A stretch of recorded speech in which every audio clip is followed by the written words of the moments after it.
Ladies and gentlemen, this is the 12th and final round. Right hand, Golovkin steps in and down he goes again. Unbelievable. Mayweather makes him pay. What a rookie mistake. A sensational left hook by De La Hoya. It's fact. I'm the best. You know what I mean? Sometimes I don't want to believe it myself, but it's the truth. I'm the best. I'm going to show you how great I am. From Southern California, this is the Last Round Podcast. Welcome back to this week's episode of the Last Round Podcast. Thank you again for joining us. Before we jump into things like usual, please don't forget to rate us and subscribe to us and follow us on your chosen podcast platform, whether it's Spotify. You can hit that little follow button on our profile page. It's easy. It just follows us. It's like a subscription. Same thing with Apple. You hit subscribe, rate us 5 stars on either platform. It really helps us in the rankings of these podcasting platforms and increases our visibility. And then with increased visibility comes bigger and bigger guests. So please don't forget to do that. And it definitely helps us as a show and trying to grow organically. Jumping right back into it, fight reviews. This past Friday, the 29th of March, from the Desert Diamond Arena in Glendale, Arizona on ESPN. Oscar Valdez gets the 7th round TKO over Liam Wilson, who takes the 3rd loss of his career. This was for the WBO interim super featherweight title. Valdez stopped Wilson in the 7th round to win the interim belt that was live on ESPN Plus. Was it live on ESPN Plus or ESPN? It was ESPN, wasn't it? Yeah, I think it was on both. It was on both platforms. What did you think about Valdez's win? I thought it was a good win to get him back into the obviously the win column. It wasn't a total blowout. I thought Wilson was competitive at times. Valdez just that little bit sharper, that little bit stronger, a little bit more experienced, I thought. But it was a good fight overall to watch. Good to see Valdez back. Like we always say, he's always in wars. He's always good, good for TV. So it'd be interesting to see where they go from here with him. But I thought Liam Wilson looked pretty good for someone who's relatively inexperienced. He's kind of jumped up from, like Australian level, boom, straight up to like world level, fought Navarrete, boom, straight back up to world level again in fighting Valdez. But yeah, he's another one. He's a good opponent because he just kind of comes to fight and always puts up a pretty good performance. Yeah, I think that's what we talked about last week and how we said that he's been in so many wars. He's 33, which isn't, I wouldn't consider that old, but he's an old 33 in the boxing game because he's been a pro for so long and he's been in so many highly competitive wars and matchups. So his body as a fighter is what has the mileage. And I think that's what we were touching on last week. But you got to think about who was his trainer? I forgot. Who was his trainer before he went with Reynoso and Canelo's team? Do we remember? Oh, I don't. Was it? I can't remember if it was a big name or not. Was it Robles? Was it Robles? It may have been Robles. That's a good question. I honestly can't remember. He's been with Reynoso for so long. Yeah, because he's like stayed with Reynoso for it seems like a while now. But I think it was Manny Robles out here in LA. Maybe I'm wrong, but I feel that it was.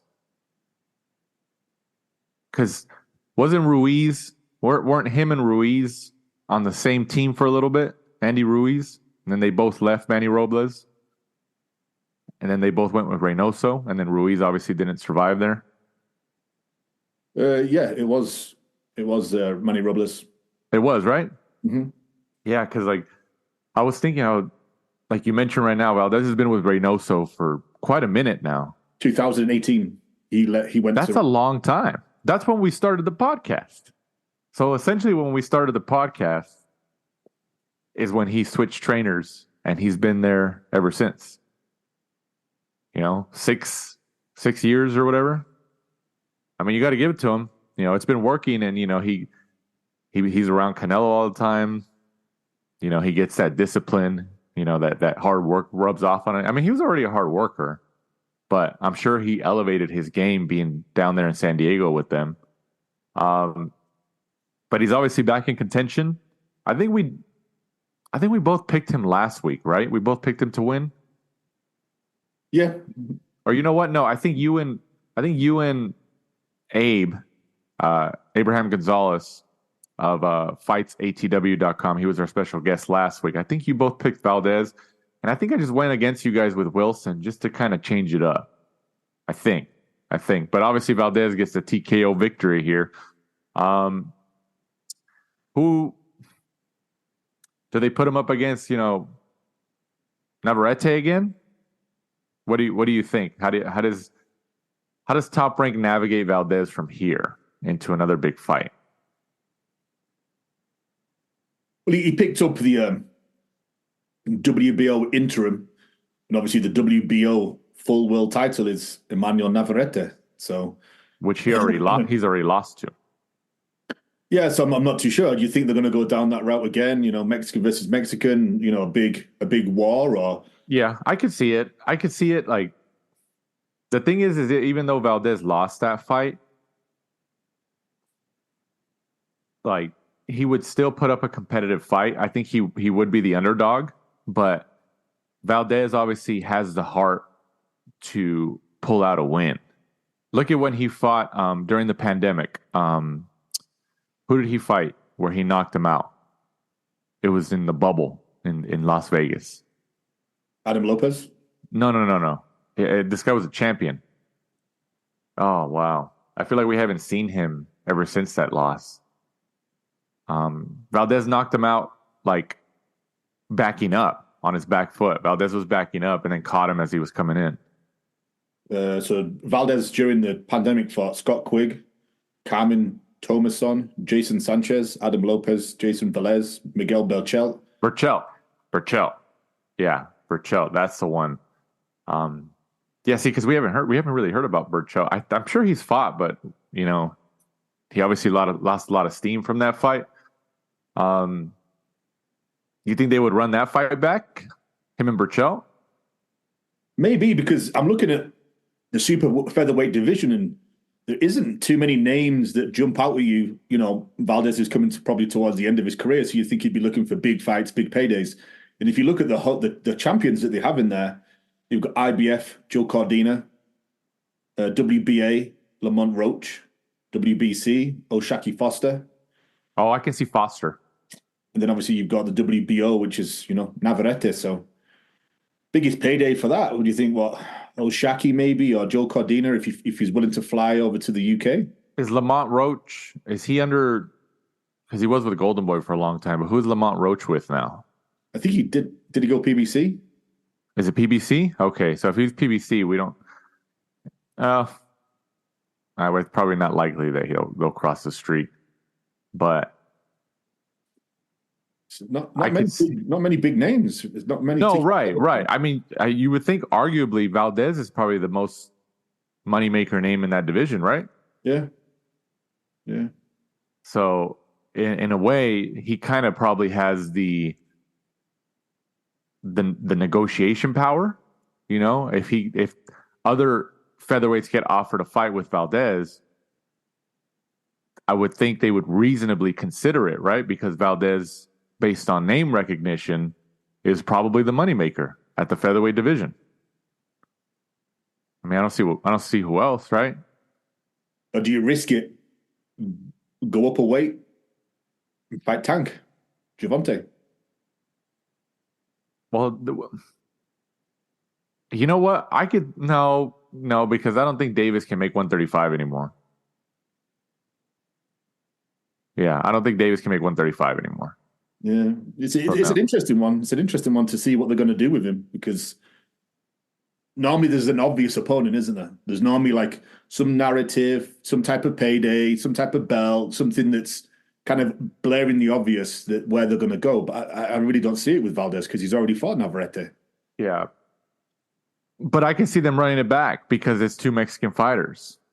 And it was, and it'll sell. It'll sell as a rematch, like, hey, they'll sell it, they'll market it like, hey, Valdez lost the first fight, but Valdez came back and won 3 in a row or whatever, and then got got a title or an interim belt, and now he wants a rematch to avenge that loss. Because it was on points, unanimous decision. The first right. I could see Top Rank trying to run that back. In Arizona, they obviously seems like they found like a nice little home right there in Arizona. I mean, money-wise, I think that's for Top Rank in that division. I think that's their money fight again, is a rematch between those two.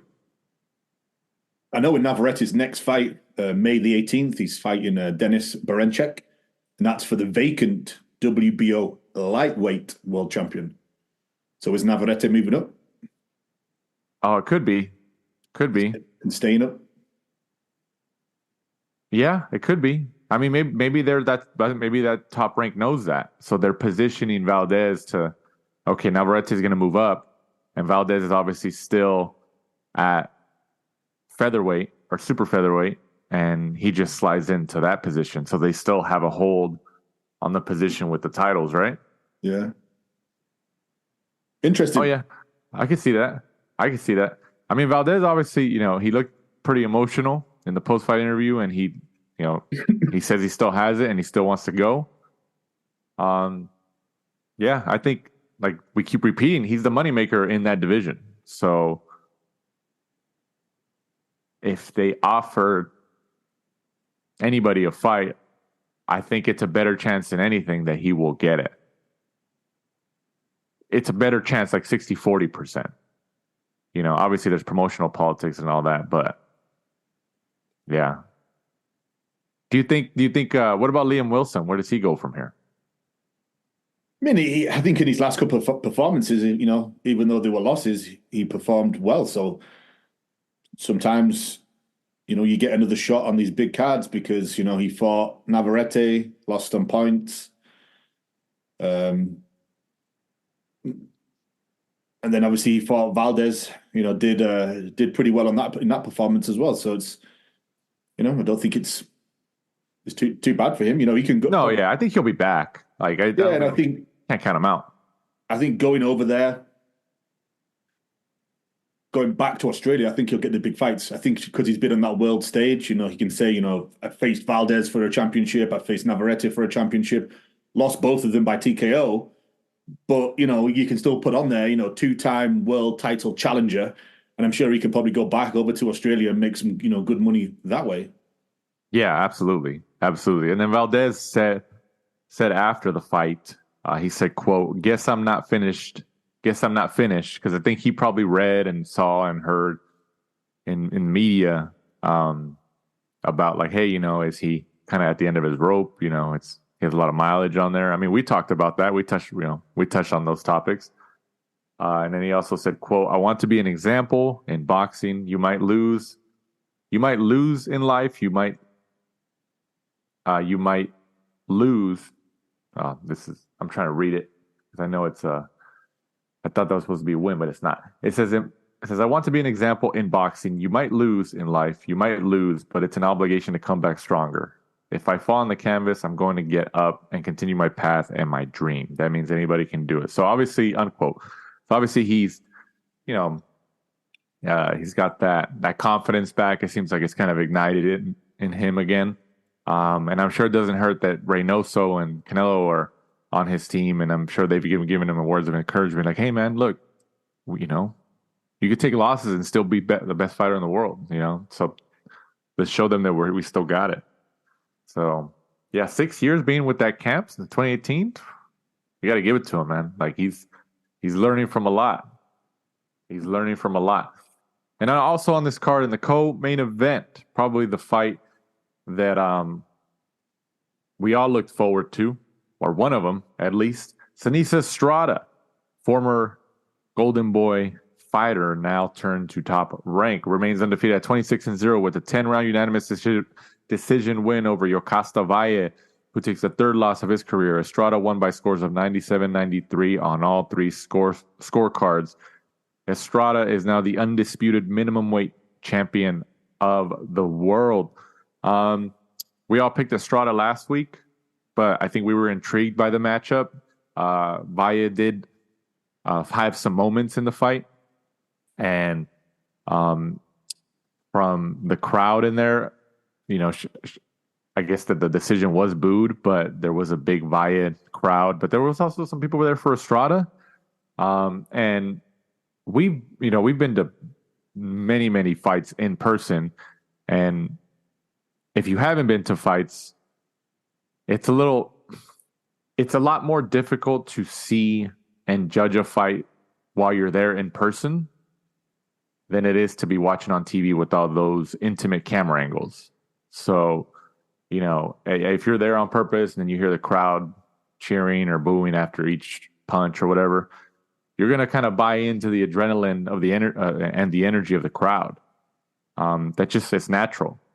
But Estrada did pull it out, but I thought it was a fun fight. They both had 2 belts apiece. I could see them rematching. I don't know if it's going to happen immediately, but I could see them rematching. I think Estrada's still the favorite, but what else do they have? Like, what other options do they have? Have Valle go and get another solid 2 wins under her belt to kind of get back in contention, and then you rematch it maybe next year. What do you think about the fight? I mean, the fight was okay. It's kind of, I say the same thing every time. The problem about you do. I know where you're going. But like, it's the story. It's the story surrounding it. Like I mentioned last week, it's the story surrounding this fight. The promotional teams, one against the other, and they were, Estrada was on one team or the other, and now she's switching. That's what made everything intriguing. Because if this was just a regular fight and, Valle wasn't really known, then it'd be just another fight, right? Yeah, 100%.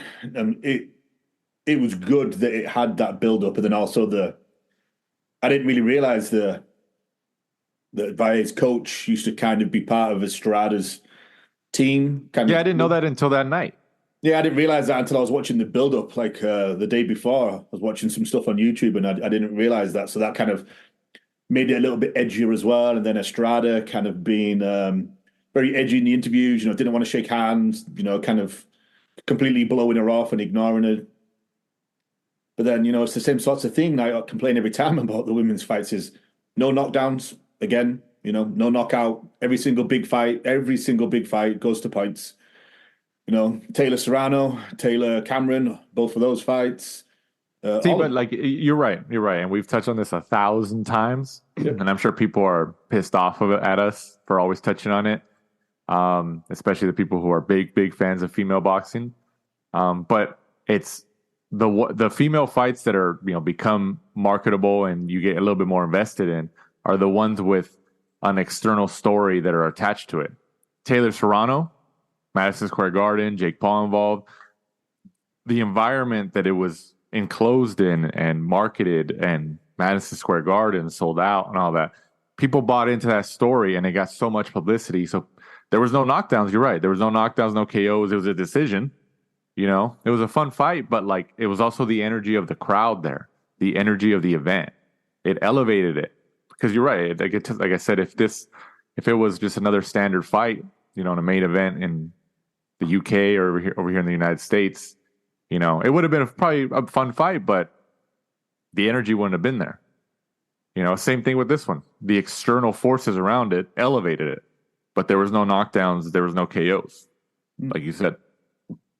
Yeah, I think that's just a major thing for me because, and I just find it funny how like a lot of other, podcasts or boxing media, like they'll talk about the Wilder fight and then they'll say, oh, we love Wilder because at any minute he can knock people out, but yet they'll then turn around when they talk about women's fight and go, oh, it was an amazing fight. And, but then they forget what they've just said about, Wilder and all the heavyweights, like, oh, this is the reason we love boxing. It's gladiatorial, the blood, the guts, climbing off the canvas. But then they'll talk about a women's fight and be like, oh, it was amazing, just because they don't want to be honest and talk like the truth about women's fights. It's no, right. It's true. Yeah. After like 5 or 6 rounds, you kind of like, okay, Estrada's got this. There's going to be no knockdowns.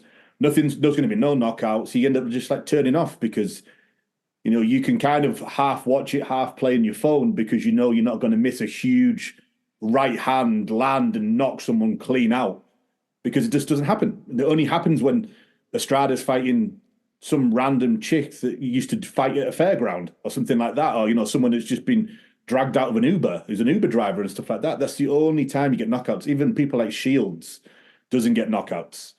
Right. And it's just, they keep putting it on and pushing it, but it's not that great to watch, if I'm being honest. I like watching Estrada because she has that Roy Jones style, but I still know at the back of my mind this is going 10 rounds, like every single time. No, right. No, you're right. Yeah, and I mean that's just the nature of female boxing. We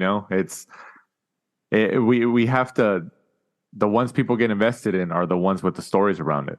Even, I mean, any fight when there's a story around it, people get invested. That's for any fight, male, female. It's the same thing. But female boxing has shown to need that for people to get invested and to get publicized and to get marketed.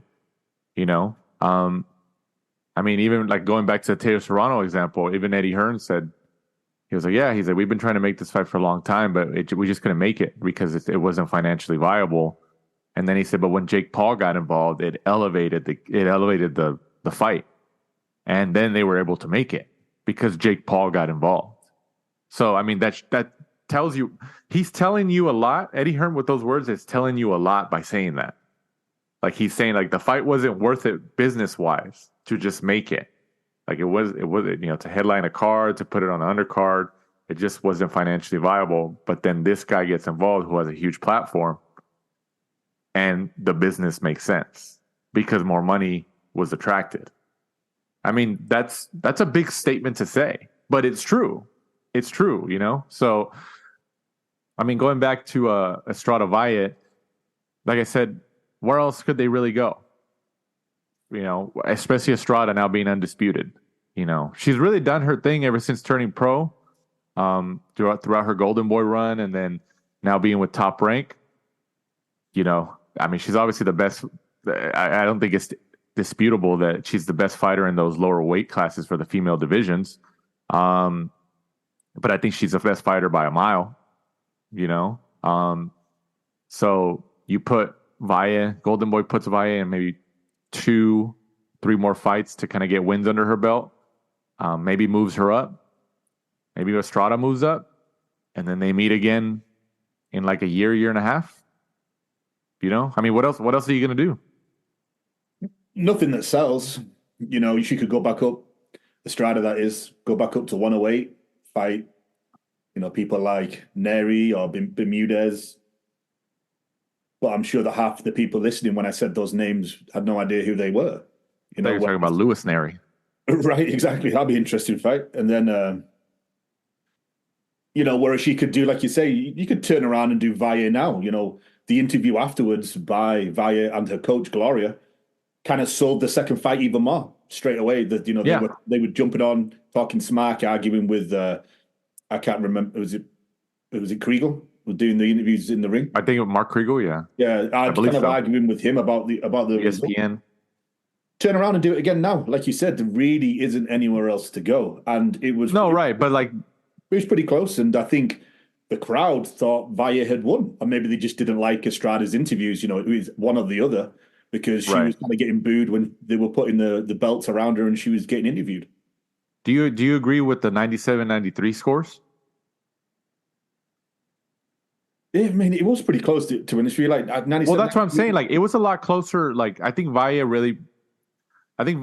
Estrada won to me. I think she did, and she was a favorite. But I think Valle did, like, put up a fight, like, in terms of female to female boxing. Like, I think Valle did put up a fight, and she kind of rose to the occasion as much as she could. That's what I'm saying. Like, if she got blown out 10 rounds to 0, like, you really want to see a rematch like in the next year? Like, no, give us a couple of years and maybe again. But do you agree with the 97-93? Yeah, I thought I wouldn't have complained at a 96-94. I thought it was pretty close. I just thought Estrada probably she kind of mixed the styles up a little bit. Sometimes she'd stand in the pocket, and then at other times, towards the end, she would kind of come down and go under a lot of Valle's punches and go to the body a lot. Invested quite a lot of time. You got clipped a couple times too. Yeah, and she did get clipped a couple of nice shots by Valle. It's just wasn't enough. I would have liked to have seen Valle's output a little bit more. Estrada kept kind of like catching her as she was coming in. Right. I think Estrada just had more game plans. It looked like she had an A, a B, and a C, where Valle didn't. Just look. Yeah, no, Estrada's like she's got a high IQ. Yeah, she does. She does. Like that's why it's hard to beat her. She's got a high IQ. Badlefthook.com, for as much as the boxing media landscape has been changing, and however much confidence you want to put in their score, whoever scored it 95-95. So some people saw it pretty, even. But I think it's safe to say that me and you did agree that Estrada did win. Even if it was a closer fight, I think Estrada did win. I don't think there's disputing in that, right? No, I thought Estrada probably took. I think some of the rounds that Estrada won, she run convincingly. Where now and again Valle would win a round, but they were still kind of close because it was back and forth in the pocket, kind of slug them out type of style. Where Estrada at times she would just convincingly win a round, which you could essentially, if it was like MMA, it would have been a 10-8. But obviously very rare do you see that in boxing, and obviously you need a knockdown. So yeah, I think the right person won, but to me, like you said, not really anywhere else to go because of the lack of depth and characters and big purses in women's boxing. Just turn around and do it again. Right. And if you look at the CompuBox statistics for this fight, for people who probably didn't watch the fight and they look at the CompuBox and they said, "Oh my God, that was a close fight." These are the numbers here. Estrada landed 102 of 412 total punches, which is 25%. Valles landed 99 of 435, which is 23%. So they were literally separated in terms of punches landed between 4 punches. Power punches, if you break it down to power punches, Estrada landed 86 of 259 for 33%. Valle landed 85 of 267 for 32%. So if you look at the stats, it was a close fight. I think it was a tough fight. I think Valle really, I thought Estrada, I think like we talked about last week with Abraham Gonzalez as our guest, I thought Estrada was going to be a little bit more dominant because of her IQ. But, let me ask you this. Was it, even though Estrada got the win, was it more that Estrada let her guard down, or the confidence was just cockiness and she thought, "Oh, I'm the better one," and she kind of, the preparation wasn't as sharp as it should have been because she took Valle for granted? Or was it just that Valle is better than we think? I mean, obviously she's good for that division and that female side of the boxing side, but I mean, which one do you think? Do you think Estrada took her for granted and maybe that's why it was closer, or do you think Valle is better than people think in terms of being compared to Estrada? It's a good question. Kind of like a combination of, Estrada maybe took rounds off because she was doing, so well in certain rounds and would kind of get caught. She was doing like the Bull Matador thing too. She was like trying to taunt her. Yeah, especially if there was certain rounds where she would do that, and then if she would have got like clipped with that, like that would have been crazy. Because it obviously it's hard to tell because we're not Estrada, but sometimes maybe she was just getting drawn into the pocket by Valle. But then also, like you touched on, there was a lot of bad blood going in there. So maybe at times Estrada was like, you know what, like you've got like one of my coaches, you've taken that spot of Golden Boy. Maybe she wanted to throw down, maybe she wanted to try and knock her out or knock her down or something like that. So it's kind of hard to really say. So it's, it could be a combination of, many things. And then also, I think Valle probably did prove to a lot of us that she's better than we thought because she'd never really been in there with someone as good as Estrada. Or I think Valle, and tell me if you agree with this or not, I think Valle at this point, because obviously they were the two best fighters in that division and in those lower divisions, and they fought for undisputed. But I think a lot of people always, boxing fans knew, like, okay, Estrada, like, even though they're both fighting, Estrada is the better fighter. She's the number one fighter. Obviously, unless she lost, then it switches. But I think Valle really solidified herself as a number 2 fighter in those lower divisions like that, in the female boxing side. And because, like we talked about earlier, like I mentioned, Estrada is the best fighter in those lower divisions by a mile with the IQ.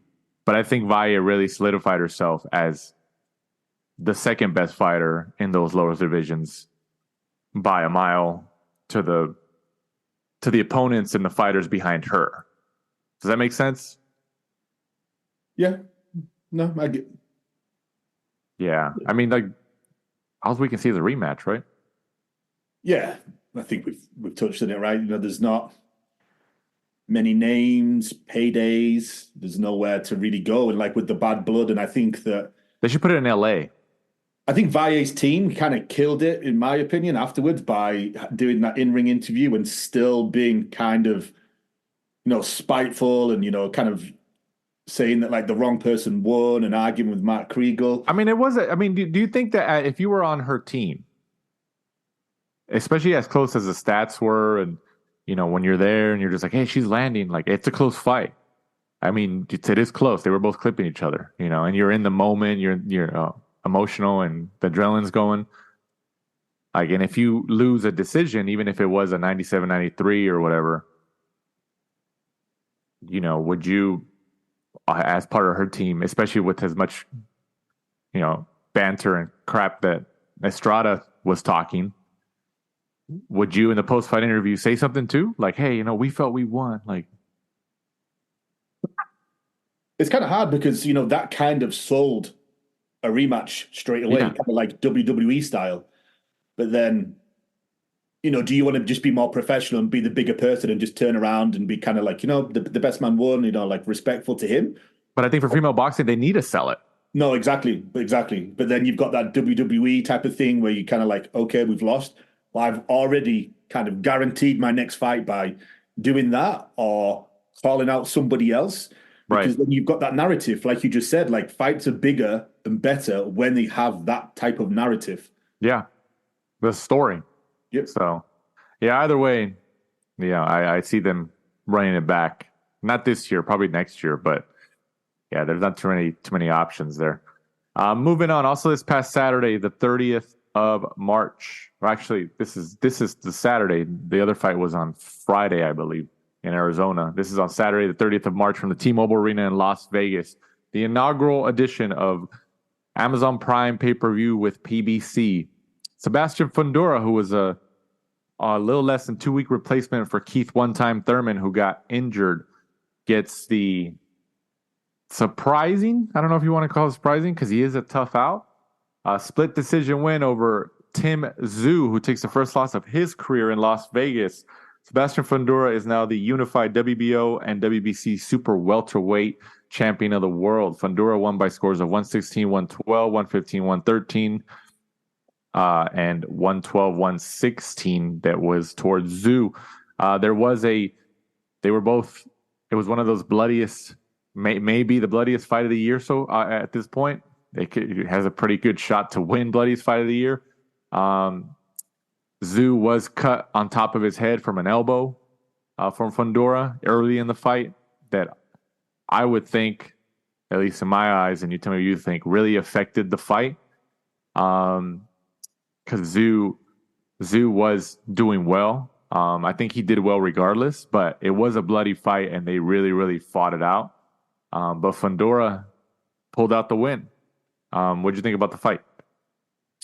If you go back 2 weeks, I remember when they made this fight and we spoke about it on here, I picked Fundora. And then in the week building up to the fight, I watched the YouTube videos and all this type of stuff, listening to different podcasts. And I changed my opinion. I went for Tszyu. I kept thinking that, you know what? It's because of the activity. Yeah, and then it was just listening to certain things. And I kind of started to think that, Fundora's defensive flaws. And then I kept saying that, his long levers, Tim Tszyu's going to punch when he punches and he's going to have shorter connection when he's going to catch him with a hook. Pretty much the prime example, like a copy and paste of the Mendoza, when Mendoza knocked out Fundora. But yeah, I should have kind of stuck with my first pick and gone for Fundora, unfortunately. I think you're going to have to go down the route of the cut on his head was, huge, and it looked like obviously it was affecting him constantly, not being able to see. And then Fundora had his nose broken too, right? Yeah, Fundora had his nose broken, and then Fundora, I thought, was just very disciplined, just kept on that jab. I thought his defense looked a little bit better. It looked like, when he was throwing stuff, as quick as he could, he would try to get back, his hands back up to protect him. Obviously the flaw that cost him the fight against Mendoza, because I was ringside for that, and Fundora was pretty much coasting that. Sorry. Yeah. Fundora was coasting that until he got caught. I think for some reason, it doesn't look like they're going to run it back. It keeps saying that it looks like that they're going to maybe go down the Crawford route. I know the WBO today, when we reposted it on Twitter, or X as it's now called, that they've pretty much started like negotiations for that, unless Fundora decides to relinquish the WBO. But it's an interesting one. That division's kind of on fire right now, so it's going to be interesting to see what PBC do. Who do they have more stock in? Essentially, is what you're going to look at, right? So let me pose some questions to you for that situation. Obviously, Errol Spence was at this fight. It's the first time he's kind of been, voluntarily seen in public since Crawford. I believe so, and he showed up to the fight.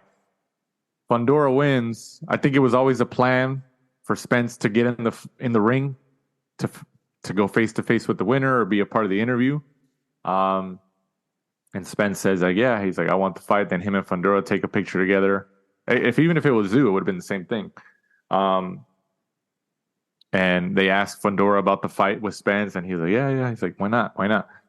And then in the post-fight press conference, after all the fans left, just press there and his team and talking to him and giving him questions, they asked Fundora about that, and then also about Crawford, because it's like, hey, you want to face the guy that lost to the guy who you should be fighting?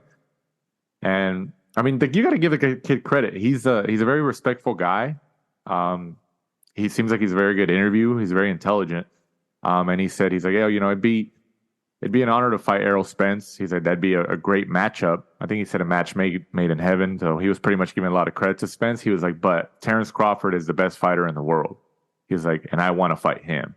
So I thought that was very interesting, because obviously Fundora is a PBC fighter. I mean, at the end of the day, it's business, right? Like, Heyman has Spence probably on a long-term advisement deal. So that's his guy. Crawford is not his guy. He tried to make him his guy for multiple fights, and it just didn't work. Spence is his guy, so he's trying to take care of his guy, because that's who he's like, hey, this guy's going to stick with me. I'm going to get more money out of him.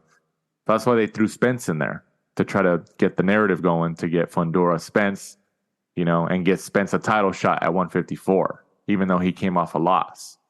And then Fundora comes and says, no, I want to fight Crawford.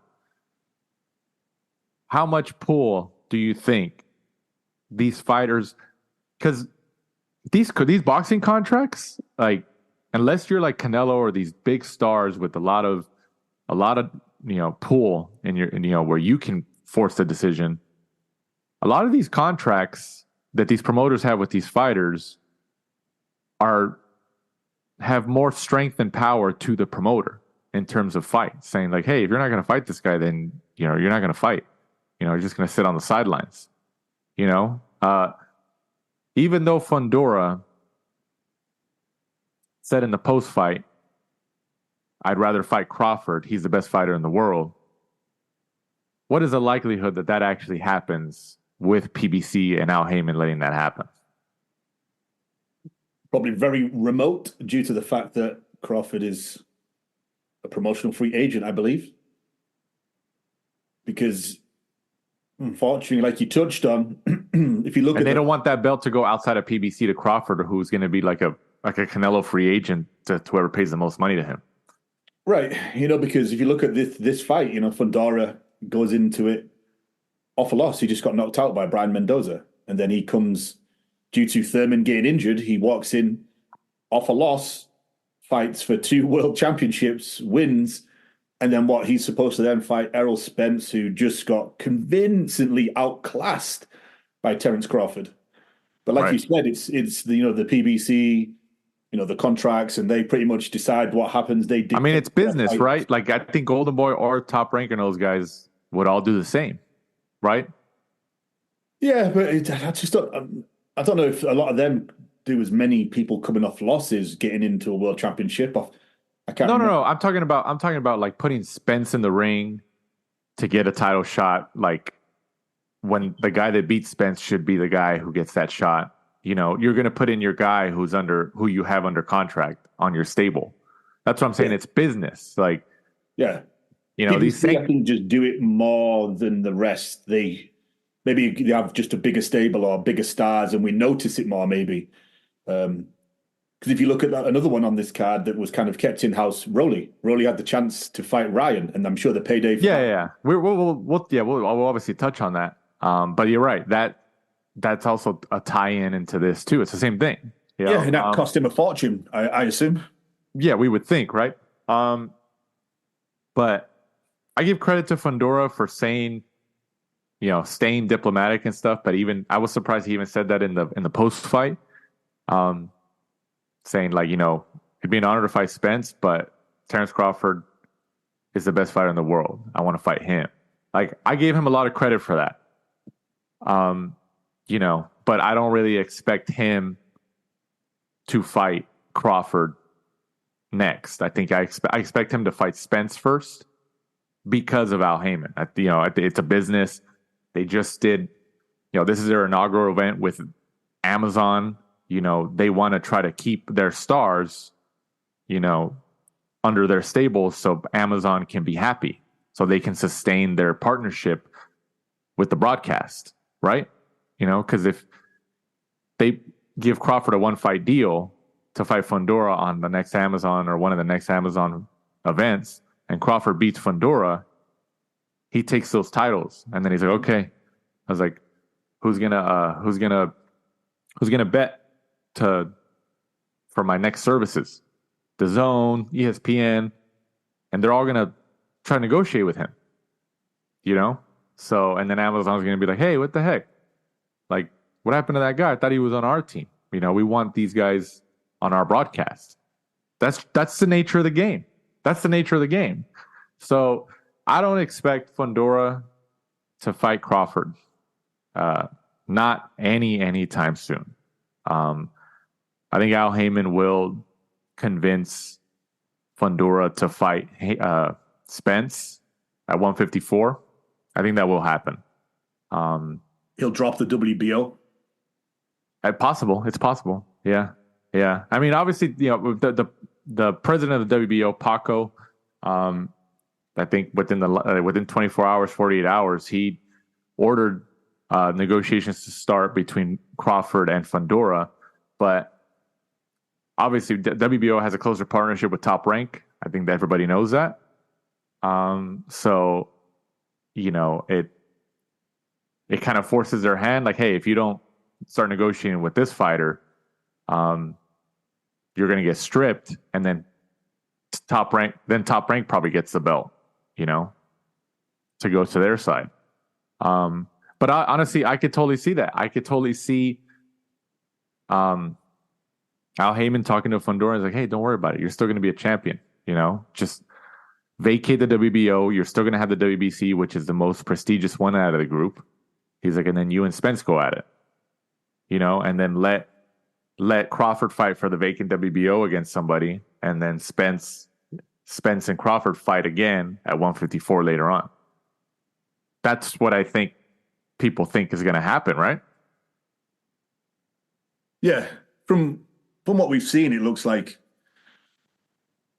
they'll probably end up dropping, the 154 WBO title. Crawford will step up and fight somebody. Fundora will go down the different path and probably fight Spence, like you said. Unfortunately, we won't get to see the fight that. And Fundora should rematch Tszyu, honestly. Yeah, that's strange how that doesn't seem to be really. Everyone's kind of forgotten that, and especially like you said, due to the elbow causing that huge gash, Crawford seems to have stolen the limelight, really, about him stepping up to 154 and potentially fighting for the title. And obviously that would be three-weight world champion, you know. But you know what it is though, is that Tszyu is big in Australia. Like, he's built up a name and he's been fighting in America. Like, he's really been very, very active and really tried to fight. Like, you got to give him a ton of credit. But Tszyu's still not known in the United States. His fan base is in Australia. Spence and Crawford are known in the United States. Like, they have the stock. So the money-wise, business-wise, Spence and Crawford, like, it doesn't surprise me that Crawford and now Spence are getting the limelight over Tszyu. Obviously, if Tszyu won, he has the momentum, and then, you know, and there's a lot of money, obviously, in Australia. That's why Tszyu fights a lot in Australia, and a lot of TV rights over there and stuff. But yeah, business-wise, he doesn't have the stock in the U.S. market like Crawford and Spence do, so that's why that's happening. But he should get a rematch. Obviously, it's going to take some time for him to heal, you know, and to heal from all that, all those blows and then the cut and stuff like that. So I don't expect to see Tszyu until maybe the last quarter of this year. I don't expect to see him because he has to recover. It was a bloody fight, and Fundora, he had a broken nose. Like, who knows when he comes back? But they should rematch. Fundora might fight. I feel like PBC is going to give Fundora another fight. They're going to try to make the Spence fight maybe next year. Which sucks to say. It's like, oh man, but you know, Fundora did have his broken nose and it was a bloody fight, so I don't expect to see those two to fight by the end of the year. I honestly don't. I mean, do you agree with this? I don't expect Fundora or Tszyu to return before the end of the year, actually. Maybe Fundora because of the Amazon deal. That fight was so bloody and kind of crazy. You think that maybe they'd want to get him back out because he was kind of the opening main event on the new Amazon pay-per-view. What if you do Tszyu Thurman? That was the original fight, right? Yeah, you could do. You know, it's just, you know, what's Thurman got left, and is he going to be able to get through a camp? You know, he's kind of been out in the wilderness for some time. You know, is his body going to keep breaking down? You know, is it just going to be one last payday for him? He kind of just scrapes through camp knowing that he's only 60% and then gets in there and Tszyu just smokes him. Yeah. Yeah. Either way, this was an entertaining fight. Mm-hmm. But Tszyu definitely deserves a rematch. You know, he just has to recover. But yeah, I think if you think about it, I think Al Heyman, PBC, do you think they preferred Fundora to get the win? Because obviously Fundora is based in the United States, Tszyu's in Australia. They probably get a bigger cut from Fundora fighting, and they can build Fundora in the United States. Where they've been trying to build Tszyu, but you know, he's obviously got a bigger, obviously because of his dad, and you know, he's been trying. Like, Tszyu's been active, you know, really doing it the old school way. But like, who do you really think that Al Heyman wanted to win, business wise? I think maybe Fundora, because if you go back, they were pushing him a lot beforehand. Oh yeah, until he lost. Yeah, until he lost. Like, he was kind of very active. He had those. Was it Lubin, where he had that unbelievable Erickson Lubin? Yeah, like another bloody fight. So yeah, they were backing him a lot then. You know, he seemed to be getting. You know. He's a great TV fighter. That's what it is. Yeah, he is, because for someone that tall, he doesn't fight tall. He likes to fight on the inside. Yeah. Then he tends to be in wars quite a lot. So yeah, and it's crazy because it's crazy to watch because he's so much bigger. Yeah. So yeah, I think maybe Fundora, yeah. But kind of like you said, I think, you know, obviously I don't know what type of TV deal they have over in Australia, but in terms I've read and I've heard that you know, they make some good money out there, you know, and that Tszyu and I think what is it called No Limit Promotions or something like that, that they had control of the Australian TV deal. that there was no Amazon or PBC partnership. I mean, maybe they got a cut, but I think I was hearing that Tszyu and No Limit Promotions and their team had control of the TV down in Australia. So, there's obviously big money down there. It works for them. So, but yeah, either way, it was an entertaining main event there. And hopefully we see these guys back soon and recover well. On the co-main event, Sergey Bohachuk gets the 24th win of his career with a 12-round unanimous decision win over Brian Mendoza, who we talked about a few minutes ago, who upset Fundora last year. Bohachuk gets the win by scores of 118-110 and 117-111 twice. This was for the WBC interim super welterweight title. It's for the interim, but the full title was just won in the main event. So, I mean, it's weird, man. And they give these guys like the titles and they're holding him, and then casual fans are just like, oh, that guy's a world champion. Oh, well, he's technically fighting for the number one contender spot. What do you think about this fight? Good fight. I thought, simply Bohachuk just outworked him. Just super fit, just kept throwing, and you could just see that Mendoza just couldn't really live with him. But like you touched on, why do you need an interim when the full title's on the same card? Essentially the interims were brought out when, somebody was injured for a long period of time and they wanted the belt to still be kind of moved around because of, somebody's injury. So instead of stripping them through no fault of their own, an injury, you would normally do an interim title. And then obviously when that person returned, they would fight each other and that would get rid of the interim. And obviously you would just have one champion again. So kind of bizarre that they're doing that, but they get their 3% on every fight, right? So I'm sure that's why we. Does Sergey Bohachuk, and he's a Tom Loeffler 360 Promotions guy too. So I'm sure PBC and Al Hamer are just like, man, this guy beat our guy. I think Tom Loeffler is going to try very hard to try to like push Bohachuk, like, hey, he won. He's the mandatory, like that's. I think Spence and Crawford especially is going to have obviously a lot of negotiation power to be first in line, but what is Tom Loeffler going to try to do with Bohachuk? Yeah. Realistically. You could, kind of got to fight Fundora, right? But then so's Crawford, so you've got to. Oh yeah, I mean, I think Bohachuk. I think everybody knows he would take a back seat to Crawford. He probably takes a back seat to Spence too. Unfortunately, yeah, that's just how it is. It's a popularity contest, isn't it? So, and it's business. You've got. I mean, if I was him, because he hasn't got that name recognition, I would maybe wait it out. But just in terms of the financial gain of fighting someone like a Fundora, fighting for the full world championship, because you've got that chance of getting in there with somebody else and staying active, which is good. But what happens if you slip up and then there goes your chance to fight for a world championship? Right. How often does that come around for somebody with a small promoter or smaller promoter like Tom Loeffler? So sometimes it's better just to kind of like wait your turn and then just hope that, sooner rather than later, the WBC do the right thing for once and actually make him, make Fundora or whoever the world champion is at that time, fight him. Exactly. Yeah. Yeah. So it's going to be tough for Tom Loeffler and Bohachuk, but I'm sure they're going to try to move him around after this big win and see what they could do. Also on the card, Erislandy Lara, 30-3-3 gets the KO in the second round over Michael Zarafa for the WBO middleweight title. Lara still hanging around, man. Still hanging around and, made it an early night for him to get out of there. What'd you think about his win?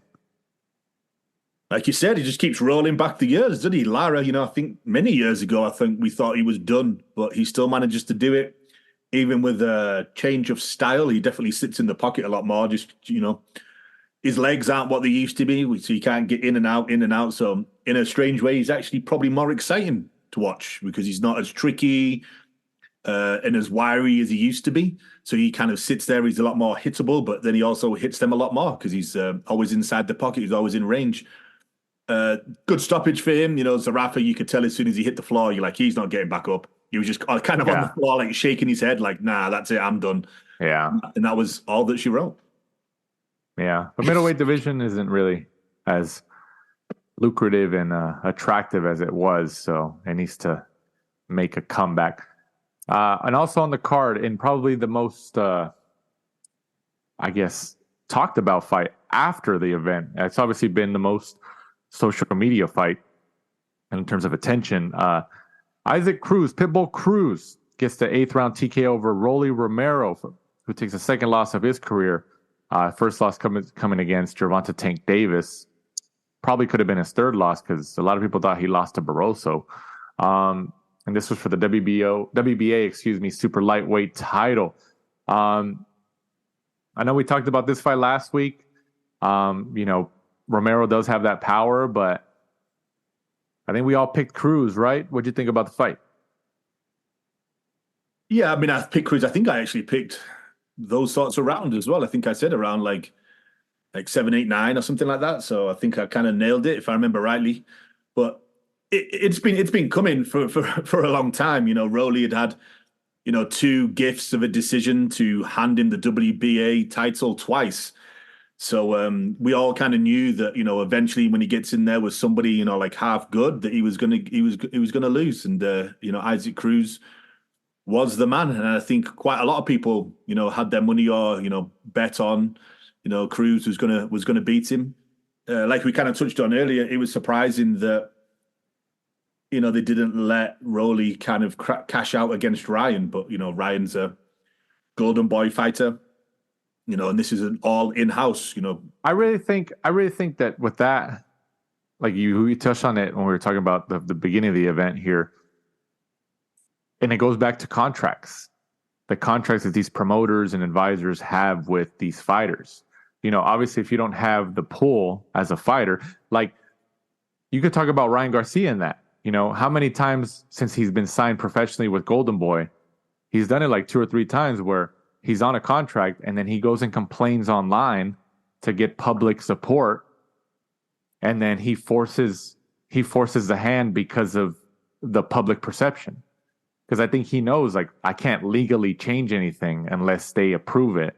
So he goes online to say something and complain and create a narrative in support of him, which forces bad PR image for Golden Boy, and then De La Hoya and crew have to give in because they're like, this guy's just making it, just give him what he wants. I mean, I think with Rolly Romero, it's highly likely he was offered more money for the Ryan Garcia fight. I mean, it seems like that. You would think just based on looking at the landscape here. But there is a lot of loyalty to Al Heyman. There is, but you also got to think that Heyman is a smart guy. He's a lawyer, Harvard educated. He's obviously a very intelligent guy, and people are never going to say it, but I'm sure it says, I'm sure he's like, hey, look, like, if you win, then we'll explore the Ryan fight, but you're going to fight Cruz, and if you're not, then we'll just find somebody else to fight Cruz, and then the WBA is going to strip you. Like, they're not going to say, Rolly's not going to say that, like there's legal, these are contracts, these are contracts. Like, I really think that I'm sure it is a lot of loyalty to Al Heyman, but at the end of the day, it is a business.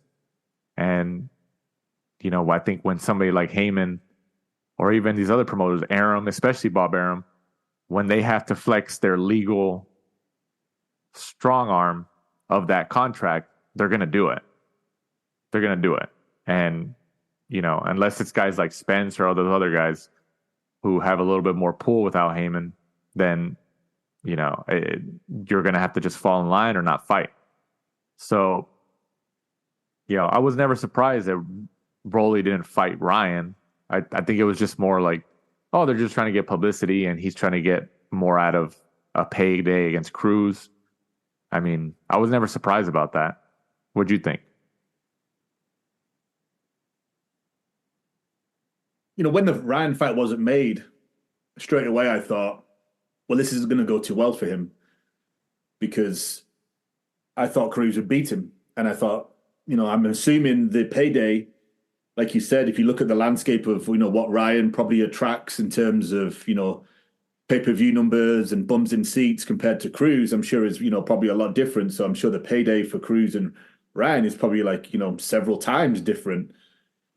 So you would have thought that PBC would have turned around to Rolly and said, like, hey, like, we're not going to give you the Ryan fight, but we'll give you Cruz. And then if you lose that, we'll give you this guy. And these 2 or 3 fights will be the same sum you would have got for fighting Ryan. Because if you roll back a few years, when Jerome Miller popped, right, he offered the fight to Luis Ortiz, and it was for several million.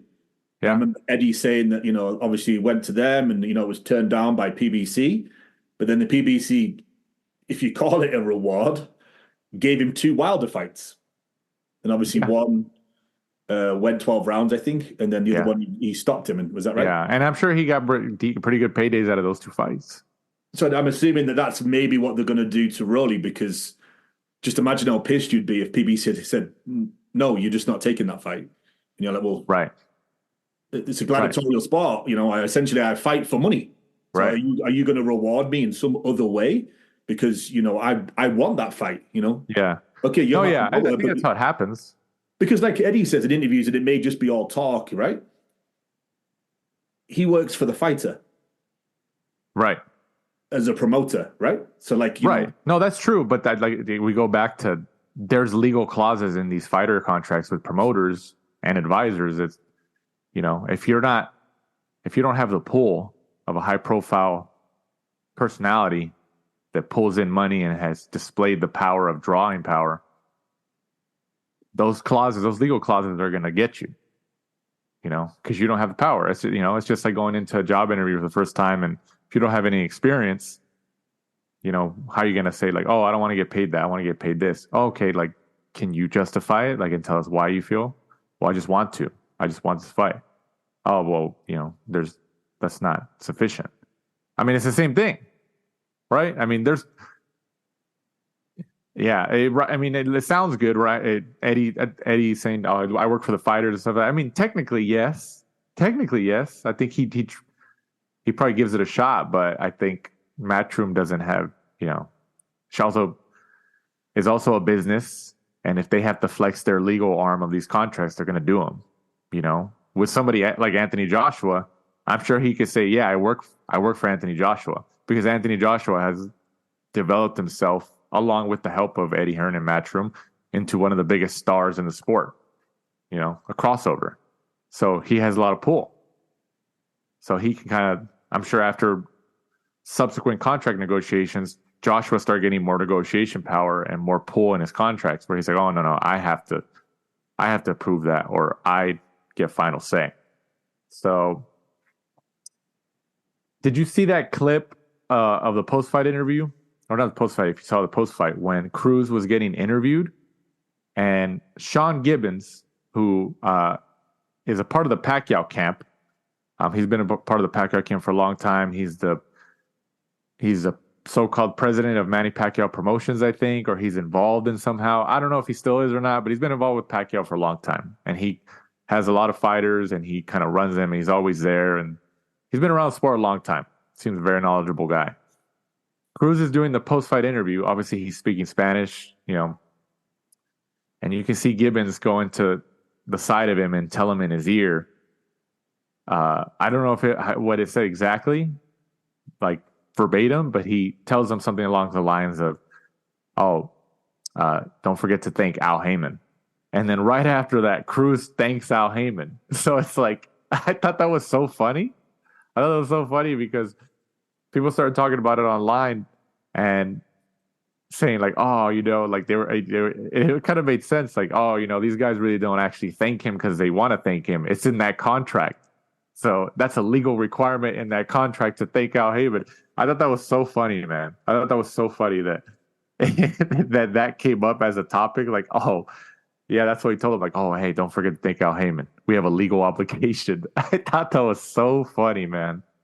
But I don't think there's a clause like that. But imagine how crazy that would be if that came out, that there was a clause in there that says gratitude and thanks to Al Heyman after every fight.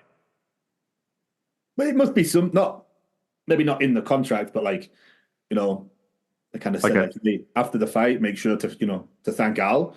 And everyone's just kind of done it. And because he pays so well, the people are happy to do it. Yeah. No, yeah, I can see that. And then going to Pitbull Cruz, the guy can fight, man. The guy can fight. I think PBC has a star in their hands here because he's Mexican, and he can cultivate a following. But I think we've seen that, there's not really a lot of stars that have been developed under Hal Heyman, in terms of like bona fide stars. And I don't know. I hope Pitbull Cruz like capitalizes on that because he obviously has a following that he can develop, and he's got a entertaining style, but do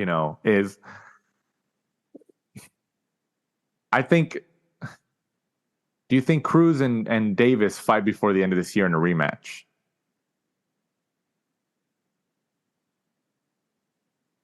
Yeah, I could see it because they're going to need pay-per-views on Amazon. Yeah. They'll both sell, probably slightly different markets, right? Davis, one market. Obviously, Cruz is going to bring in, a lot of the South American market. The first fight was a blockbuster. They've both gone away, won since. Cruz is probably a bigger name. Strangely, one of the guys that people at work will ask me about because of the Gervonta Davis fight, because he did so well. A lot of people actually asked me about him, and they were talking to me about, this fight coming up. So yeah, I think it sells. Obviously now he's got a world title, and obviously the WBA is one of the ones that you associate with Gervonta Davis. It's one of the titles that he's held, and the PBC, throughout his career. So yeah, and it's like we've touched on. Sadly, it's an in-house fight, easy to make. Right. PBC's favorite. They get to double dip on both fighters, and they fought in 2021. It's been 3 years. You would think they would have made that fight, but like they obviously didn't want to make it. They're like, oh no, this guy actually, he was a late replacement, I think, for Rolly in LA at the Staples Center, and he gave Davis a hard fight. So it's been 3 years since that already. Yeah. So, you would think like, oh, there would have been a rematch a long time ago, but no, they took their time. So yeah, I think Cruz he's got it, man. He just has to stay active.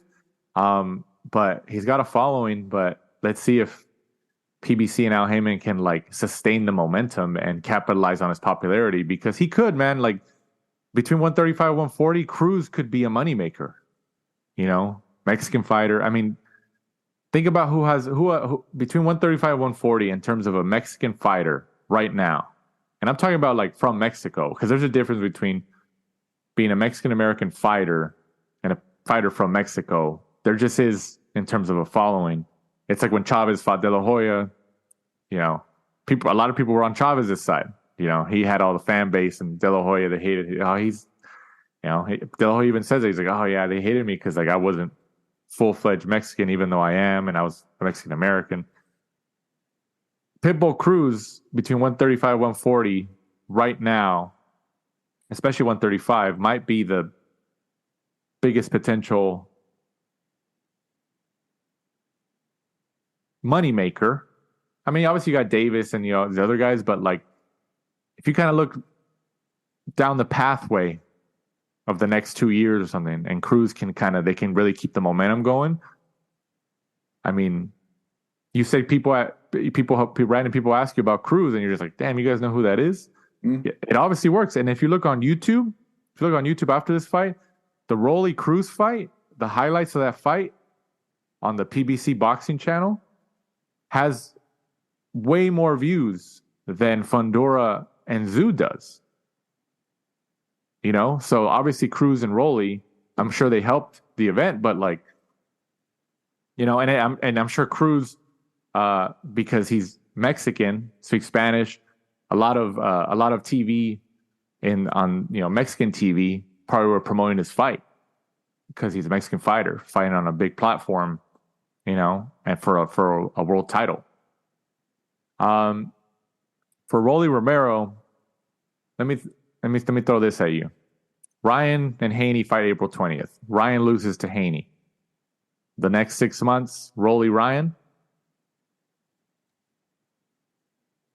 Yeah, that fight is one that would always sell due to. And you know what? I wouldn't even know who would win that fight. I think I would tip it to Ryan, but I think Ryan and Rolly are so. And you might agree with this, you might not. I think they're closer in talent than people think. It's just Ryan's more popular. They're both very unorthodox. They're not boxers that you would tell your son, like, "Hey, go and watch Rolly, go and watch Ryan," because that's why it'd be so entertaining because like they're both like that. So who would really win? Yeah, I mean, both of them are lucky in terms of their social media following and, Rolly, all of his shit talking and stuff like that, Rolly can lose this, Ryan can lose to Devin. And like you say, you could sell that and it would still be a blockbuster just due to the amount of abuse and stuff that they would give each other in the build-up. It would sell and it would probably do very good numbers on pay-per-view. Right. Yeah, I could totally see that. So yeah, it's going to be interesting to see how this develops. Also on the card, Julio Cesar Martinez. He made it to the fight and made weight for once. Gets the majority decision win over Angelino Cordova for the WBC Flyweight Championship of the World. This whole card, if you think about like actual fights, were very, very good. Very competitive fights. Like the card as a whole from a boxing standpoint was great. It was great. Obviously, it doesn't, from initial standpoints, it doesn't seem like the pay-per-view buys are going to be strong. People didn't think they were going to be strong even with Thurman. So with Fundora coming in, probably definitely hit that as a, as a shot to the financials there. But, Martinez gets the win over Cordova for the WBC Flyweight Championship of the World. This was Martinez's 6th successful defense of that title. But he obviously had to work hard for it. It was a close fight, majority decision. There was one card that came out at 113-113, and then the other two were 114-112 for Martinez. So, and then there was Bad Left Hook. I know we mentioned them a couple times already. They had it 115-111. And 116-110 for Martinez. So what kind of fight did we really see? Big fan of Martinez. I just love his come forward style. Puts a lot of power into each punch. Just puts his hands up. There's not really much movement, not really much defense. Just kind of relies on like, I'm bigger, stronger than you, and I'm going to just wear you down. And it's flipping great to watch. I thought it was a good fight. I thought Angelino Cordova looked really good. I thought he got knocked down a couple of times in the third round, but Cordova did still trouble him, in the fight. And then in the middle rounds, I don't know whether Martinez started to tire because his output did drop a little bit and he took a few rounds off. Cordova did really well then, but then Martinez kind of like turned it back on and then, kind of took over towards the end. Maybe he kind of realized that it was going to go a good stretch of rounds, and he kind of decided to kind of recharge a little bit, I guess, in the middle rounds.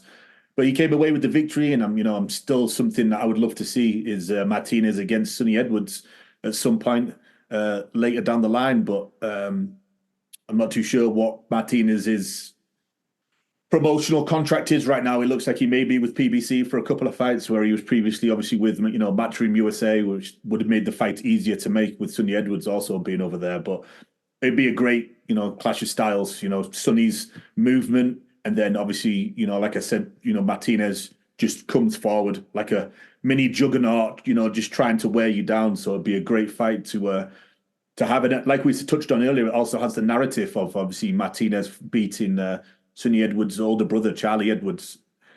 And they sell, like we touched on a couple of times tonight. We've touched on that. So.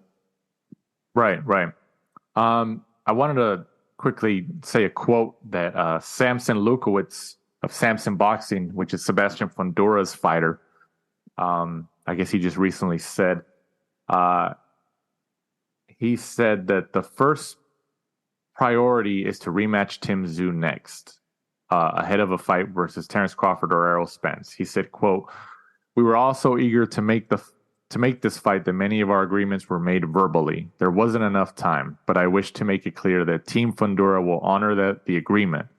My word is always equal to a signed contract. Tim Tszyu, your rematch is ready when you are. End quote. How much stock could we put into Samson Lukawitz's words there? Because there's interviews out there of him where he, especially with the whole Canelo Benavidez thing, he contradicts himself. Like it happens. It's the boxing game. So he says, "Oh, it's a verbal, so it's not legal," which makes me think, "Oh yeah, nothing's going to happen then." What do you think about that quote? You kind of nailed it with your last little comment. Then it's verbal, and at the end of the day, if you're in any type of business, you're going to have to get it in writing, because if a bigger, better offer comes along, then I'm sure people are going to take it and be like, "What verbal? What verbal contract? What verbal offer did we make?" Right. It's just your word against theirs, So get it all in writing. It's pretty much business 101, right? Exactly. Moving on. Also, this past Saturday from Inglewood, California, at the YouTube Theater on DAZN, Gilberto Zurdo Ramirez gets the 46th win of his career with a 12-round unanimous decision win over Arsen Goulamirian, who takes the first loss of his career. Ramirez wins by scores of 118, 110 on all three judges' scorecards and becomes the first Mexican WBA Super Cruiserweight champion, Super World Cruiserweight champion of the world. What a mouthful that is. So now Ramirez holds a world title. I think we talked about this before, that he, I think, easily becomes the money-making fight in that division at Cruiserweight. At least if you look at it as a whole. What do you think about his win and now his newly won title at Cruiserweight? I think we all picked him last week just due to Goulamirian's lack of experienced opponents. Thought pretty much his entire career out in Europe.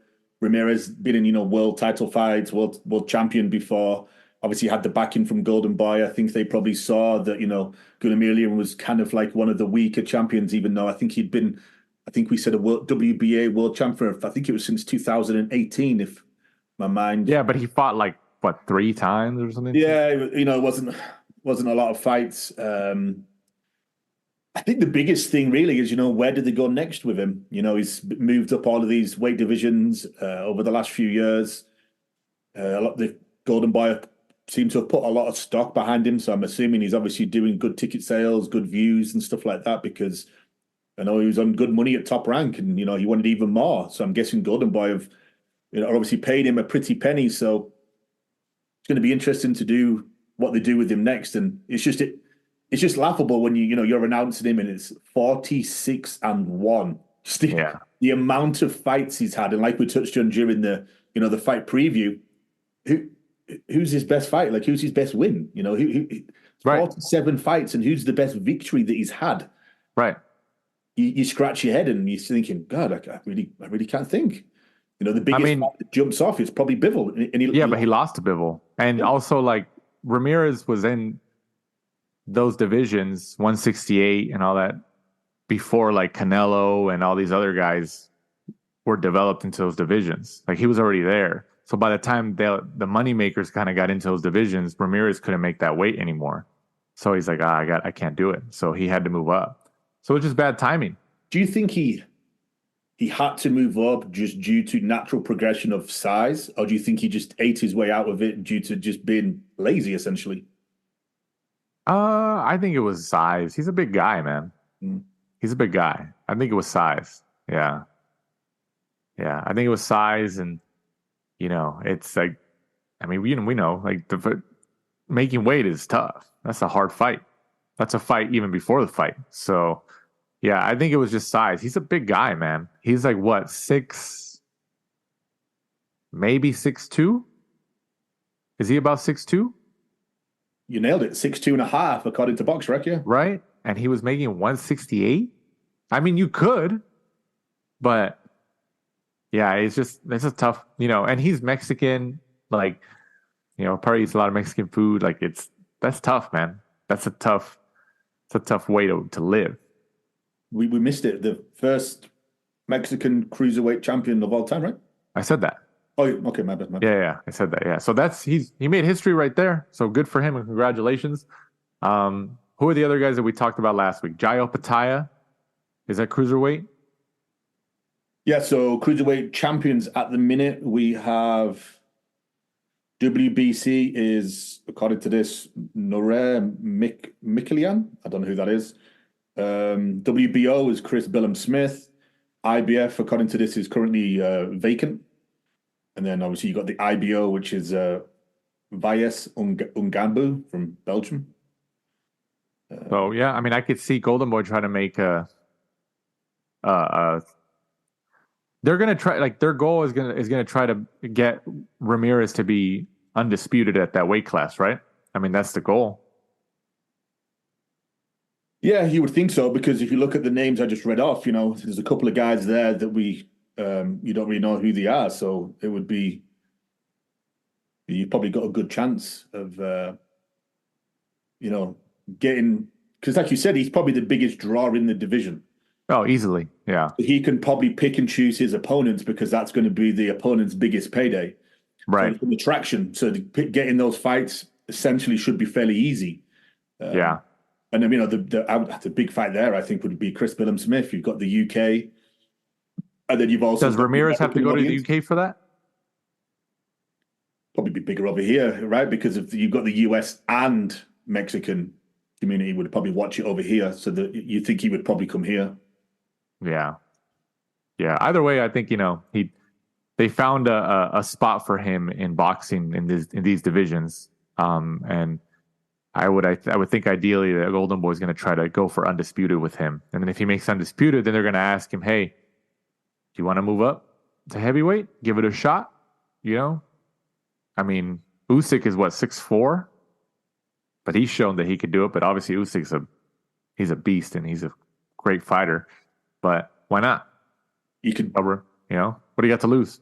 He picked up cruiserweight, bridgerweight. Yeah, do you think they would go for bridgerweight? O'Coley isn't he? O'Coley's stepping up and going to bridgerweight, and then... I mean, I guess, but it just... Nobody hasn't really got the respect and the momentum. But, yeah, so Ramirez becomes WBA Super World Cruiserweight title. So we'll see where he goes moving forward with Golden Boy. In the co-main event, Alexis Rocha returns and gets the 24th win of his career with the win over Frederick Lawson, who takes the 5th loss of his career. Rocha... obviously returning after losing to Santillan last year, I believe. Bouncing back with a win, trying to get back in the win column. I think Santillan, Top Rank announced that he's coming back in May, I believe, too. So they're kind of coming back together, kind of close back together, returning. Rocha looked good. He came back, did his thing. The thing with Frederick Lawson, one of the last times we saw him, I believe last time was in January, when the situation with Tony Weeks happened with the stoppage, if you remember that. So that, and you know what? I don't know if we've seen Tony Weeks since then. So before we kind of dive into that one, what do you think about Rocha's win? Pardon me. I thought Rocha looked good. I thought he looked very, very calm for somebody that had come back after, would you say devastating is a too strong word for that type of loss, since it was like two, Southern California fighters kind of like in his backyard, and he, got stopped. I thought he looked very calm. I think, he could have jumped on Lawson early and tried to get him out of there because, like we touched on during the preview show, Lawson had that fight against, Virgil Ortiz, where Ortiz, smoked him in the first round. And you can kind of get to that point where you're like, okay, everyone's going to judge me against that performance. I've got to do something similar. But he didn't. He just took his time, and you could see he thought, okay, the stoppage is going to come. It's going to come. He just, got a few rounds in the bank, probably got those nerves, out of the way since it's his first fight back. And then obviously he got the Lawson essentially retired, in the 7th. So he got the victory. Probably got all of that frustration, nerves, all of those feelings, all of those emotions out in a good performance, something like that. Right. And then hopefully we'll see him back again quick. He's always been a very busy fighter, so I'm sure we'll see legs back probably again in, 3 or 4 months. Yeah. He's always been a busy fighter. I'm glad he returned to try to. He's still a young guy. I think mid 20s maybe, so 26. So he's definitely going to go forward. And then the Tony Weeks situation, as I mentioned, he was the referee with that controversial stoppage in the Frederick Lawson back in January, I believe. And then around that time, there was an alleged social media post that Tony Weeks said that, the athletic commission, the medical said that that Lawson had like an aneurysm or some type of sign or something like that. I can't remember. If you can clarify if you remember, but and then people thought, oh, why would he post that? And then it was like deleted or something. It was like a Facebook post. I don't think we ever heard that it was like real, but we never heard that it wasn't real. I'm not sure. Have we heard anything about that situation? Did the Nevada State Athletic Commission come out and say something like after that whole situation? I know they came out with a statement, but they really didn't say anything that we didn't already know. I don't, unless Tony Weeks has been refereeing like low level fights in Nevada that have no profile. We never heard anything, any follow up on that, right? I mean, I'm assuming that, and it makes sense that the state of Nevada is just telling Tony Weeks like, hey, just like with the Triple G Canelo fight back in the day, the female judge, I forgot, she scored it. Like she had like a wide score for Canelo or something, and Adelaide Bird. Adelaide Bird, and they kind of kept her below the radar for a while after that to kind of have everything die down. Don't you think they're doing the same thing with Tony Weeks? 100%. Wasn't it Tony Weeks also did the stoppage for Rolly Barroso? I think it was that too. Yeah. Yeah. So I think when you've got a couple of them happening, I can't remember the time period, but it seems like they were, close together. I think it's, you're going to have to at least pull him in and, talk to him about that. And then obviously the social media post as well. You're going to have to talk to him about that, what's going on. And, maybe he has to drop back down and do a few, fights which aren't under the scrutiny of, these big main events that are on, live TV and, pay-per-view around the world, because it's affecting people's livelihoods. That type of performance, especially for like the Barroso Rolly one, that's for a world title. Look at Barroso, right. That cost him, the chance to be a world champion again, and his paydays, like we've seen paydays multiple times higher if you're a world champion. So, that's cost him, him and his family probably could essentially life-changing money. So these performances, you can't just like brush them under a rug or, like, hey, just, Tony, just take 4 weeks, go on vacation with the family. Don't go on social media. And then, we'll bring you back. Unfortunately, it needs to be looked at because, that's his performance in his job, and it affects other people. So I'd actually forgotten about that until you said, to be honest. We'd have to try and look into it. No, I saw Lawson's, and while we were talking about it, I was like looking it up or just before. And I was like, why Lawson? And I remembered, I was like, oh yeah, Tony Weeks was a part of that situation. So yeah, I'd really, maybe we should kind of follow up on that or see if anybody follows up on that. Cause I'd really want to know what happened with that situation. Cause that was very, very intriguing. Also this past Sunday, the 31st of March, Fabio Wardley gets a split decision draw or fights to a split draw, against Frazier Clark. The scores were 114, 113, 113, 113, and 112, 115 for the British and Commonwealth Heavyweight Championship. What do you think about Wardley and Clark's draw? Unbelievable fight. Back and forth. Some low blows, which cost, Frazier Clark some points. There was a good picture of, both of them just covered in blood. And then someone took a picture of the canvas, and that was just coated in blood. So we had a couple of, crazy bloodlust fights this weekend in Fundora and then also in this one. It was really hard to split them. I can see, the draw being like the sensible option, and hopefully, they run it back either now or, maybe a year from now, they both go away, get some more victories, and then come back. Frazier Clark, I thought he did pretty well, especially with, the points deduction to still, come away with, a draw. I know some people had him winning. I thought Fabio looked a little bit lost at times. Maybe it was just the experience from the amateurs, that Frazier had.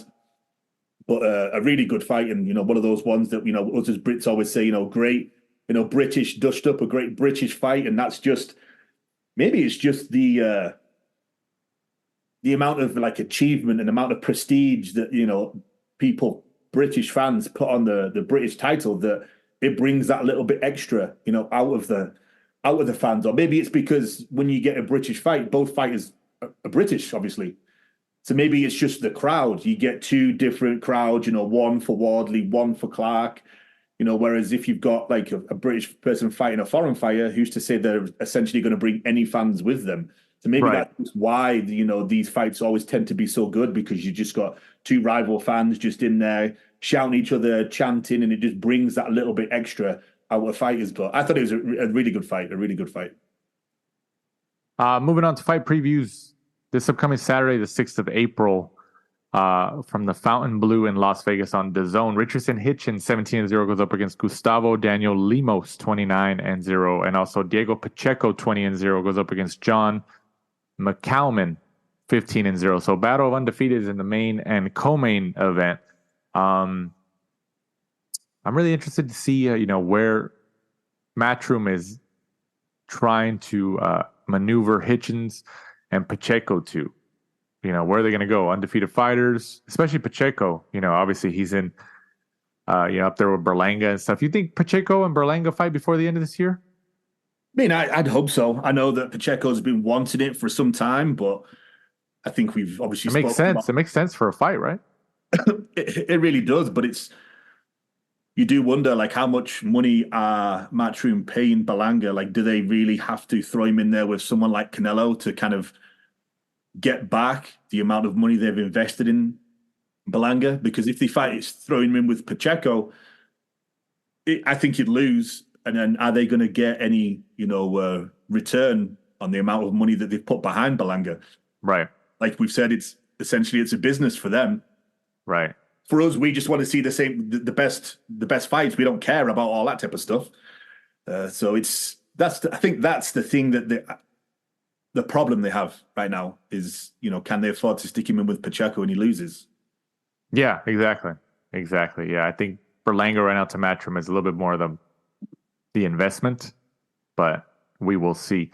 News and notes section of this week's episode of the Last Round podcast. Teofimo Lopez and Steve Claggett are finalizing a deal reportedly for June 29th in Miami for Lopez's WBO junior welterweight title, according to ESPN. Obviously, it'll headline a top-ranked boxing show on ESPN. I know people were kind of complaining, like, oh, who's Claggett and all that. I mean, in terms of name recognition, not strong at all. So, who knows? Maybe they made offers to other fighters. Maybe the offers were low. Maybe they weren't sufficient. Maybe other fighters did not. It's just these 135, 140 names. It's like it's all politics. It just doesn't work. So, another fight. But the thing with Lopez, like we've talked about before, we never know what kind of fighter we're going to get on the day. So that makes it intriguing to tune into his fights, because we could see one of the best fighters in the world, or we could see a fighter who just doesn't have the discipline and he gets beat by a guy who has no name. So, yeah, it's kind of like just tune in and see which one you get. So we will see. And then also Shakur Stevenson and Artem Horatai, I'm not even going to give that one a shot, are finalizing a deal reportedly for July 6th. A fight in Newark, New Jersey, Shakur Stevenson's hometown, for Stevenson's WBC lightweight championship of the world, according to ESPN. Reportedly, the bout will mark the final fight of Stevenson's contract with Top Rank before he becomes a free agent. He made his pro debut with Top Rank 1 year after he captured the silver medal at the 2016 Olympics. So I'm pretty sure Stevenson's the type of guy that's going to try to go free agency and try to test where he gets the most money. It's going to make sense. I honestly don't see Stevenson staying with Top Rank after this fight. What do you think? Yeah, I agree with you on that. I think he'll do kind of like Crawford and, Canelo are doing now. And, he'll just pick the biggest paydays with the biggest agencies. Who does he go to? Who do you think he goes to? I say he goes to PBC.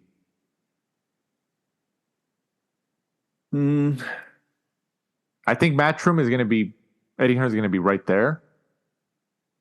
But I think PBC is going to edge them.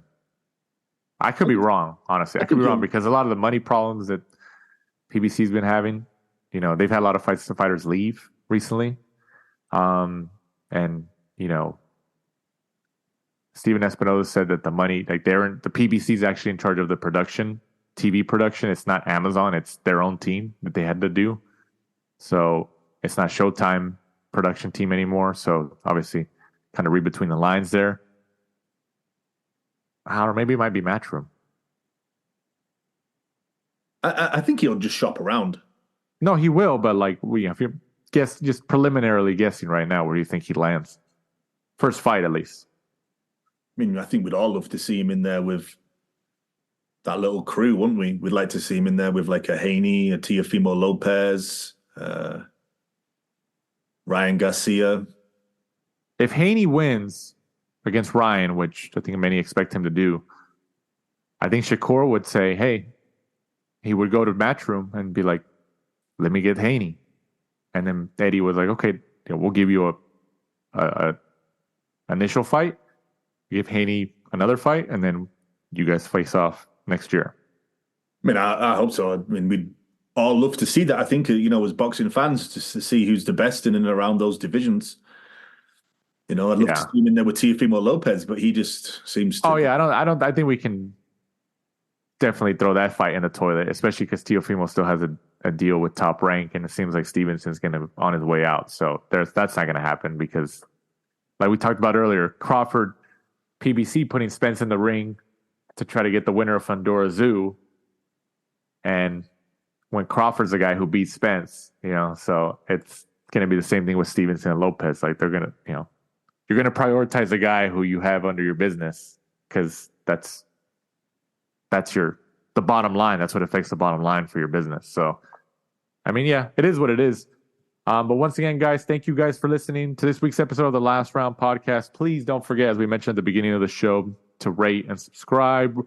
Rate us 5 stars on any podcasting platform you're listening to, especially Apple Podcasts. Hit the follow button on Spotify.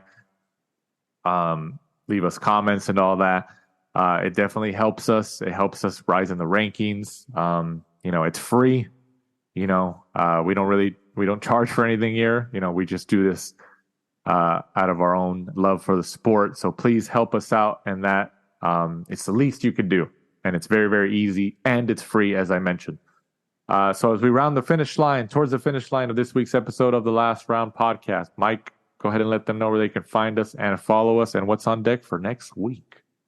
We are at the Last Round 12, Instagram and Twitter. And then be sure to join us next week. It's a little bit of a quiet week in terms of previews, but we have Jordan Gill against Zelfa Barrett.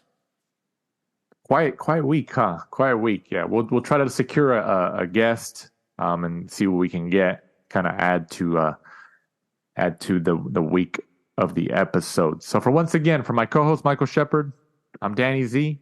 This is the Last Round. Thanks for supporting and listening to the show. Follow us at The Last Round 12 on social media. Rate, review, and subscribe. This is the Last Round Podcast.